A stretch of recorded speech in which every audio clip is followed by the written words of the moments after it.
2월 19일 뉴송아의 온라인 큐티를 시작하겠습니다. 오늘 말씀은 에베소서 3장 1절부터 13절까지의 말씀이고요. 제가 읽을 말씀은 7절부터 9절까지의 말씀입니다. 이 복음을 위하여 그의 능력이 역사하시는 대로 내게 주신 하나님의 은혜의 선물을 따라 내가 일꾼이 되었노라.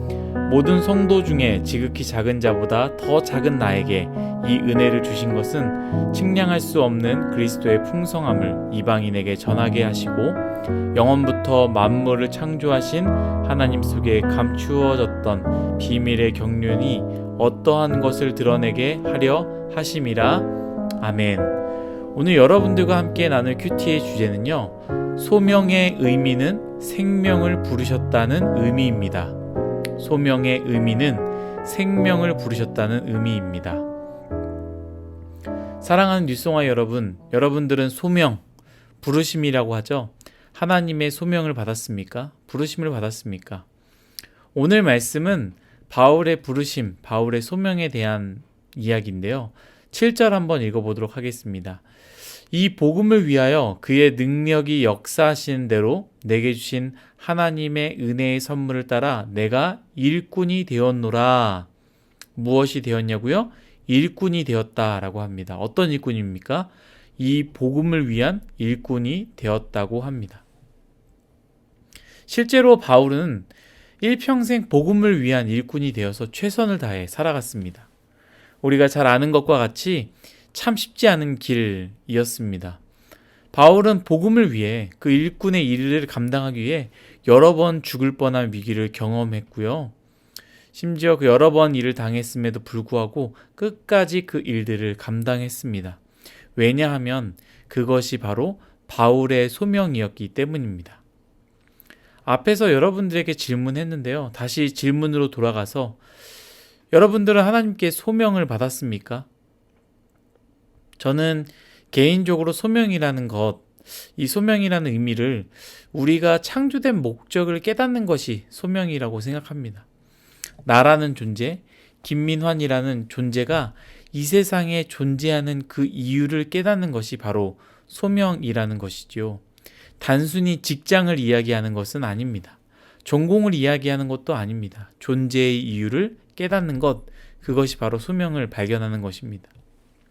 전에 한번 나눈 적이 있었던 것 같은데요. 세상에 가장 쓸모없는 것이 무엇일까 였던 것 같은데, 존재 이유에 맞게 쓸 수 없는 것이 가장 쓸모없는 것 아니겠습니까? 제 아내랑 예전에 이천에 있는 아울렛에 한번 갔었습니다. 그곳에서 뉴발 땡땡이라는 신발을 봤는데 굉장히 싼 거예요. 원래는 가격이 비싼 가격이었는데 굉장히 싸게 팔아서 굉장히 좋아하지 않았겠습니까? 그래서 아내가 그 신발을 신어보고 좀 편하진 않았지만 그 신발을 신을 수 있는 상황이어서 싸니까 사자 해서 돈을 주고 그 신발을 사왔습니다. 그런데 어느 순간부터 제 아내가 그 신발을 신지 않았습니다. 그래서 왜냐고 물어봤더니 오래 걸으면 너무나 불편하고 신고 나면 엄지발가락이 아파서 더 이상 신을 수 없다라고 이야기했습니다. 좋은 신발이라도 나에게 맞지 않고 좋은 신발이지만 신발을 신지 않고 내버려두면 그 신발은 필요가 없고 쓰레기가 되는 것이죠. 이처럼 하나님께서 우리를 창조하셨고 부르신 이유가 있는데 그것에 맞지 않게 산다면 우리의 인생은 어떠한 인생이 되겠습니까? 바울은 본인의 부르심을 분명하게 알았습니다. 우주보다 더 크시고 더 광활하신 하나님께서 바울 자신을 창조하셨다라는 것을, 그리고 바울이 하나님의 뜻대로 살지 않아 예수 그리스도께서 하나님의 아들이신 그 예수 그리스도께서 핏값으로 바울을 고치셔서 하나님의 뜻대로 살게 하지 않았습니까? 그것을 바울은 알았다라는 것이죠.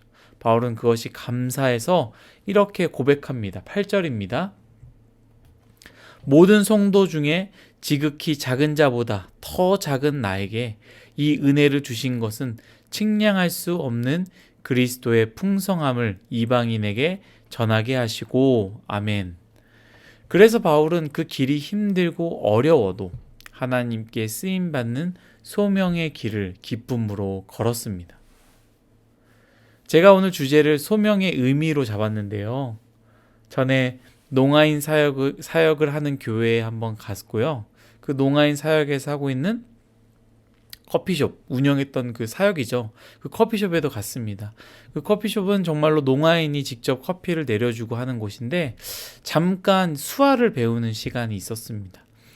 그러면서 이제 여러 가지 수화의 내용이 있었는데 이 소명이라는 수화를 탁 보여주었는데 너무나 은혜가 되고 피부로 확 와닿더라고요. 이건 눈으로 보여주면 좋을 것 같은데 그렇게 보여주지 못하니까 제가 그냥 말로 표현하겠습니다.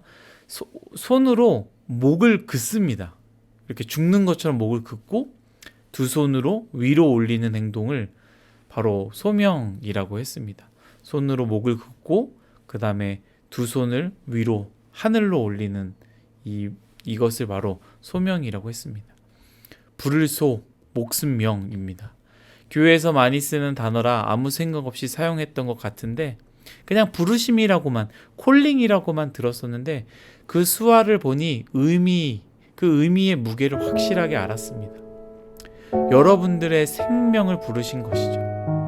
우리의 생명, 저의 생명, 여러분 한 사람 한 사람의 생명을 부르신 것.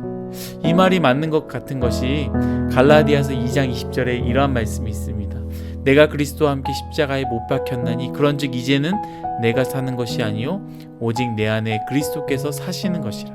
이제 내가 육체 가운데 사는 것은 나를 사랑하사 나를 위하여 자기 자신을 버리신 하나님의 아들을 믿는 믿음 안에서 사는 것이라. 아멘. 하나님께서 우리의 생명을 창조하셨고 예수님의 피값으로 우리의 생명을 사셨습니다. 사랑하는 뉴송아이 여러분들, 여러분들의 소명은 무엇입니까? 앞에서 언급했듯이 직장을 이야기하는 것은 아닙니다. 여러분들이 이 땅에 태어난 이유, 그리고 예수님께서 여러분들 위해 십자가에 못 박혀 돌아가신 이유, 우리가 그것을 기억한다면 우리는 이미 소명을 받은 사람들입니다. 그렇기 때문에 우리가 어떠한 직장이든 어떠한 전공을 했던 무슨 일이든 그거 상관없이 그 이유에 맞게 살면 우리는 소명에 맞게 사는 사람이 되는 것입니다. 오늘 하루 하나님께서 부르심에 여러분들의 생명을 부르신 그 부르심에 합당한 소명에 맞는 삶을 사시기를 간절히 바라겠습니다. 기도하겠습니다. 하나님께서 우리를 부르셨습니다. 그 소명에 맞는 삶을 살아갈 수 있도록 은혜 내려 주옵소서. 세상에 쓸모없는 사람이 되지 말게 하여 주시고 하나님께서 기뻐하지 않는 삶을 살지 말게 하여 주시고 하나님께서 나를 이 땅에 태어나게 하신 이유, 예수님께서 죽더라도 우리의 어긋난 삶을 고치시더라도 그 뜻대로 살기 원하시는 그 간절한 그 마음과 예수님의 십자가에 죽으신 그 이유를 기억하며 그 부르심에 합당한 삶, 소명에 맞는 삶을 살 수 있도록 은혜 내려 주옵소서. 감사하며 예수님의 이름으로 기도드렸습니다. 아멘.